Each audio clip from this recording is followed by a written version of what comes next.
Assalamualaikum warahmatullahi taala wabarakatuh. Bertemu kembali dalam sesi pembelajaran bersama Ustaz Conan. Hai anak-anak sekalian, apa khabar hari ini? Semua dah bersedia? Okey. Tahniah. Selamat datang ke channel Ustaz Conan. Video ini dibawakan khas oleh Akademi YouTuber Malaysia dengan kerjasama e-Didik Malaysia dan Kelab Guru Malaysia. Sebentar lagi, sesi pembelajaran bersama Ustaz Conan akan bermula. Sila bersedia. Sebelum itu, marilah sama-sama kita membaca doa sebelum belajar. Semua anak-anak, tanda tangan, kita aminkan doa sama-sama. Bismillahirrahmanirrahim. Allahumma aftah alaina hikmataka wanshur alaina min khazaini rahmatika ya arhamar rahimin. Walhamdulillahi rabbil alamin. Okey, jom kita teruskan dengan topik kita pada hari ini.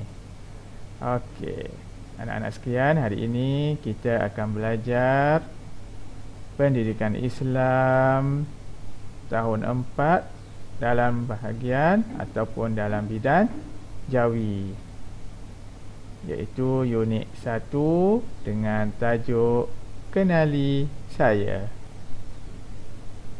Okay. Apa yang akan kita belajar pada dalam tajuk ini? Okay, kita tengok slide yang seterusnya. Okey, anak-anak sekalian, sebelum kita masuk topik, kita tengok dulu objektif pembelajaran, iaitu apa yang anak-anak akan dapat bila bersama sampai akhir. Okey. Pertama, murid-murid dapat mengenal kedudukan huruf hamzah dalam perkataan dengan betul. Hari ini kita akan belajar tentang huruf hamzah. Jadi, adik-adik perlu kenal di mana hamzah itu terletak dalam perkataan Jawi. Okey, yang kedua, murid dapat membaca perkataan yang mengandungi huruf hamzah dengan betul. Selepas kenal, boleh baca. Dan yang ketiga, murid-murid dapat menulis perkataan yang mengandungi huruf hamzah dengan betul. Okey, ada 3 objektif yang perlu anak-anak tahu hari ini, iaitu yang pertama, kenal di mana huruf hamzah terletak. Selepas kenal, kita membaca perkataan tersebut. Selepas membaca, kita tulis. Okey.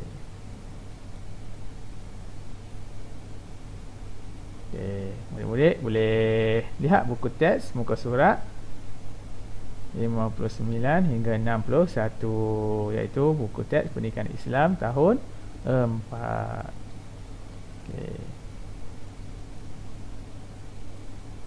Okey, yang pertama, kita kena tahu kedudukan huruf hamzah. Kita tengok di mana hamzah terletak. Okey, yang pertama, hamzah terletak di atas huruf alif. Okey, ni huruf hamzah duduk di atas huruf alif. Okey, yang kedua, huruf hamzah berada di bawah huruf alif. Dan yang ketiga, huruf hamzah berada 3/4. Ni 3/4 sebelah huruf alif, tapi 3/4. Bukan di atas, bukan di bawah, tapi 3/4 daripada huruf alif. Yang keempat, huruf hamzah setara dengan perkataan ataupun dengan huruf-huruf lain. Nak tahu, nanti kita tengok contohnya macam mana huruf hamzah ni setara dengan huruf-huruf lain. Dan yang terakhir, huruf hamzah ada rumah, maknanya hamzah ni tumpang huruf lain. Yang satu lagi. Okey, kita tengok satu persatu contoh dan juga bila kedudukan 5-5 kedudukan ini berlaku. Okey, yang pertama kita tengok kedudukan huruf hamzah di atas alif. Okey, bila huruf hamzah ni di atas alif digunakan? Okey, kita tengok dan baca sama-sama. Okey, huruf alif di atas, huruf hamzah di atas huruf alif digunakan apabila kata dasar bermula dengan huruf alif dan didahului dengan imbuhan awalan di, se dan ke. Huruf hamzah perlu diletakkan di atas huruf alif. Dedek tengok yang Ustaz highlightkan dengan warna merah ni. Syarat pertama, kata dasar bermula dengan huruf alif dan didahului dengan imbuhan awalan di, se dan ke. Maka huruf hamzah tu perlu ditulis atas huruf alif. Tetapi ada satu perkataan yang bermula dengan huruf alif juga, iaitu perkataan Islam. Tetapi huruf hamzahnya dikekalkan di bawah walaupun didahului ataupun disambung dengan huruf imbuhan. Okey, faham anak-anak? Okey, untuk lebih memahami, jom kita lihat contoh.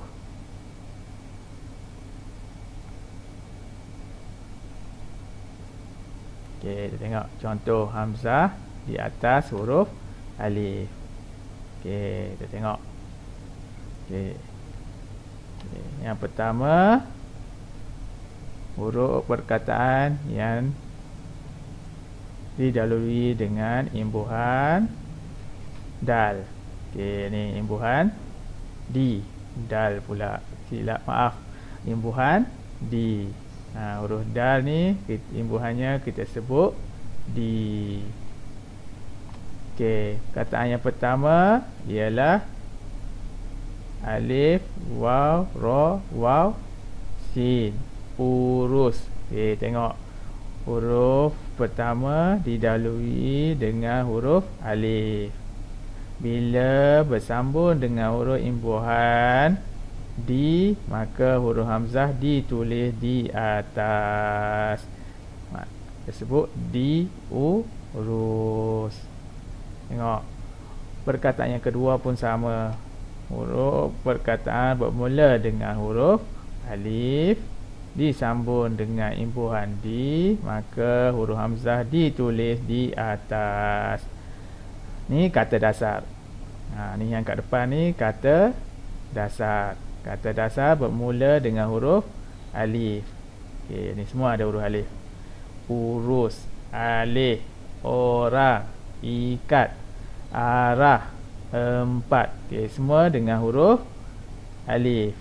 Bila bersambung dengan imbuhan di, imbuhan se, imbuhan ke, maka huruf hamzah ditulis di atas huruf alif.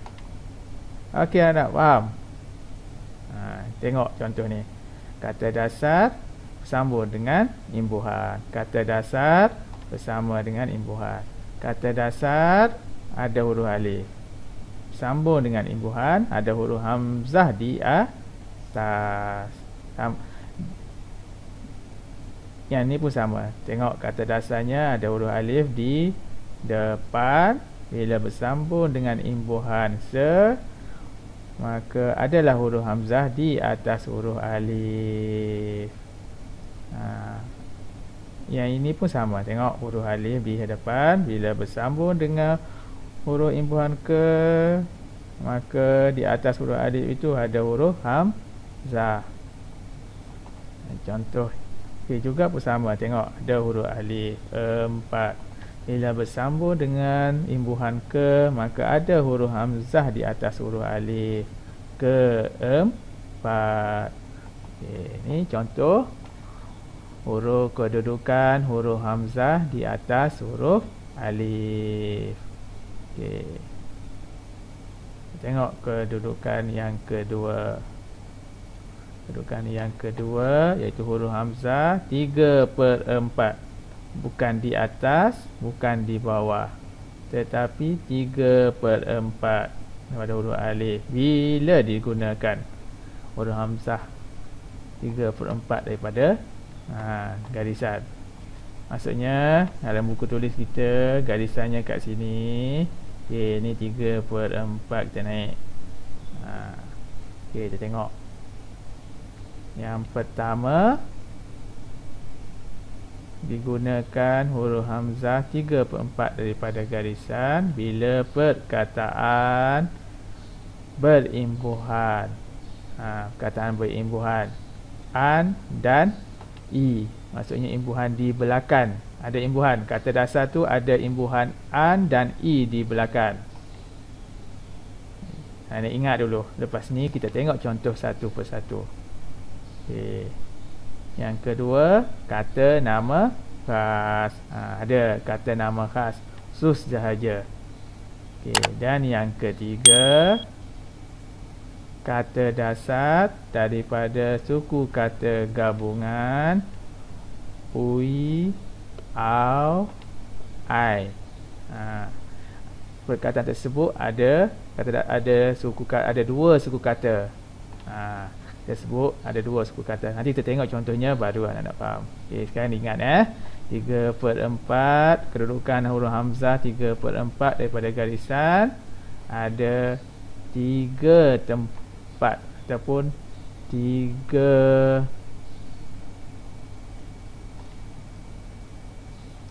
ni saja itu. Yang pertama perkataan berimbuhan an dan i, yang kedua kata nama khas, dan yang ketiga kata dasar daripada suku kata gabungan ai, au dan ui. Okey. Jom kita tengok contoh satu persatu.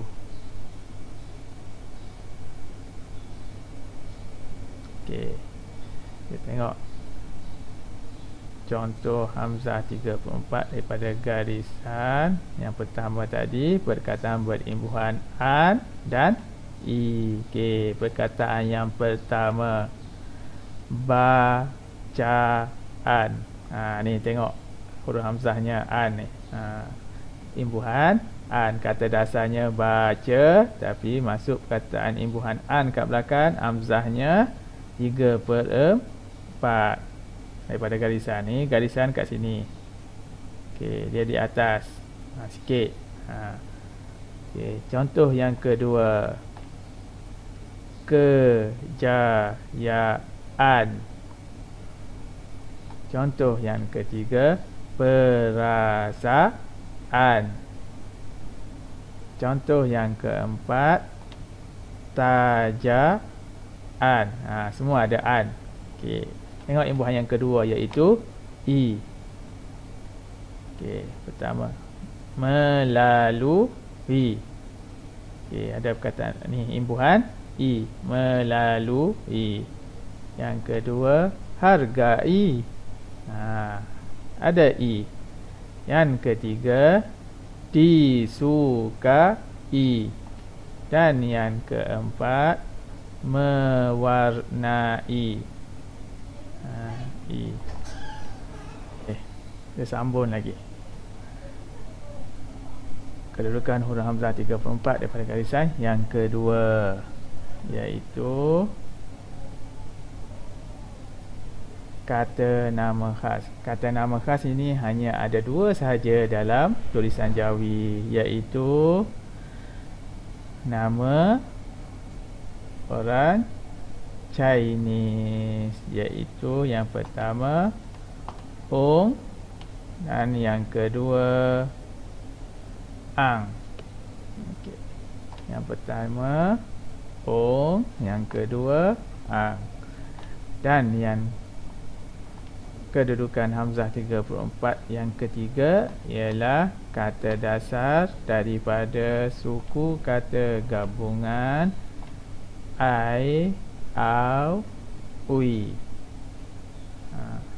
Apa kata dasar suku kata gabungan ai, au, ui itu? Jom kita tengok contohnya. Okey, kita tengok suku kata du, wit. Ada dua suku kata du, wit. Ni duit, du, it. It. It ialah you. Ni hamzahnya 3 suku. Kataan yang kedua pa, ip. Ni ai. Kata gabungan ai. Ni. Dan yang ketiga air. Yang keempat buih. Yang kelima laut. Yang keenam paus. Okey, ini contoh kata dasar daripada suku kata gabungan ai, au, ui. Ni huruf hamzah ni 3 suku. Jadi atas sikit daripada garisan ataupun daripada huruf-huruf lain dalam perkataan Jawi. Okey, boleh faham anak-anak sekalian? Okey. Tengok lagi kedudukan yang ketiga. Hamzah setara dengan garisan. Okey, bila hamzah ni berada setara dengan garisan, perkataan apa ya? Okey, kita tengok. Yang pertama itu digunakan apabila kata dasar berasal daripada bahasa Arab. Maksudnya perkataan kita tulis dalam tulisan Jawi itu berasal dari bahasa Arab. Dalam bahasa Arab perkataan itu pun ada sama. Okay, yang kedua, sahih huruf hamzah yang berada setara dengan garisan adalah lebih besar daripada sahih huruf hamzah pada kedudukan yang lain. Maksudnya huruf hamzah ni yang setara ni hurufnya besar. Kalau kedudukan yang pertama tadi dan yang kedua tadi, dia kecil sikit bentuknya. Tu kita tengok contohnya. Perkataan berasal daripada bahasa Arab sahaja. Okey, kita tengok. Okey, contohnya. Okey, contoh yang pertama perkataan Al-Quran. Ni hamzahnya setara dengan huruf lain atas garisan. Perkataan yang kedua wuduk. Wuduk. Perkataan yang ketiga ulama. Ulama. Yang keempat doa. Yang kelima anbiya. Isya, ikhfa. Okey, semua ni adalah perkataan berasal daripada bahasa Arab. Kenapa dipanggil ini berasal daripada bahasa Arab? Kerana dalam bahasa Arab ada perkataan-perkataan ini. Anak-anak yang belajar bahasa Arab mesti jumpa perkataan ni. Itu dipanggil perkataan bahasa Arab. Okey. Okey, untuk hari ini itu saja yang akan kita belajar dulu. Anak-anak sekalian, tadi kan kedudukan huruf hamzah ada 5. Tetapi hari ini ustaz hanya tunjukkan dulu 3 sahaja dulu. 2 lagi kedudukan kita akan jumpa dalam hari yang seterusnya ataupun minggu seterusnya. Okey, setakat inilah sahaja untuk pembelajaran bersama Ustaz Konan pada hari ini. Tapi sebelum itu, anak lihat dulu di bawah. Kalau perkataan subscribe itu masih berwarna merah, anak boleh klik dan juga klik butang loceng sebelahnya untuk mendapat mesej ataupun notification tentang video-video terbaru yang ustaz akan share nanti. Dan juga boleh klik gambar like yang ada tangan, like ibu jari ada kat atas tu. Okey, anak-anak murid boleh like. Okey, sikit terima kasih. Wabillahi taufiq wal hidayah. Wassalamualaikum warahmatullahi wabarakatuh. Bye bye. Jumpa lagi dalam episod yang seterusnya.